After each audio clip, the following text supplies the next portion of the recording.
देखिए प्रियंका जी अभी युवा नेता हैं, जानकारी लेके बोलना चाहिए।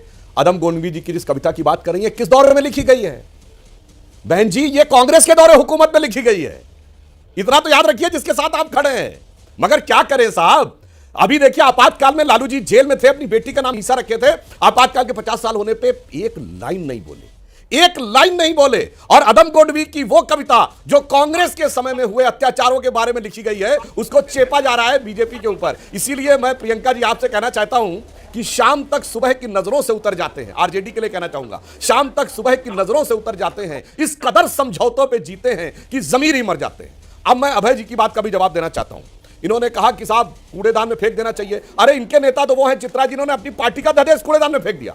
अब राहुल गांधी मनमोहन सिंह सरकार का अध्यादेश मीडिया के सामने ऐसे ऐसे फाड़ के फेंक दिए। अब बताइए गजब के लोग काम करने वाले। और मैं पूछना चाहता हूं समाजवाद की बात करने वालों से, 39 लाख एकड़ जमीन है वक्फ बोर्ड के पास, दुनिया का सबसे अमीर वक्फ बोर्ड है इन टर्म्स ऑफ लैंड।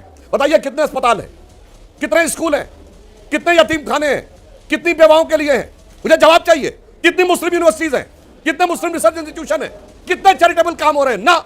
ये समाजवाद वाले देख के बैठे हुए हैं। 39 लाख एकड़ के सरमाए पे दुनिया का सबसे बड़ा वक्फ बोर्ड, जो सीरिया, इराक और सऊदी अरब से ज्यादा अधिकार चाहता है, जो धेले भर का किसी गरीब मुस्लिम को कुछ नहीं देना चाहता है। और इसीलिए हमने अपने भाषण में, अपनी वक्तव्य में कहा था प्रियंका जी कि ये लोहिया जी का, ये जेपी जी का, ये कर्पूरी ठाकुर जी का समाजवाद नहीं है। ये तो वो है जो ट्रिपल तलाक, बहलाला, मेहरम और आतंकवादियों को भाई बहन बेटा कहने वालों का है, इसलिए इसको नमाजवाद कहा। और सुनिए अभय जी, आप तो पढ़े लिखे, आपने कहा समाजवाद शब्द बिहार की धरती से आया। ये बताइए दास कैपिटल की बात 1854, सुनिए 1854 में, सुनिए 1854 में शिकागो हेरल्ड ट्रिब्यून में कार्ल मार्क्स ने सोशलिस्ट लिखा।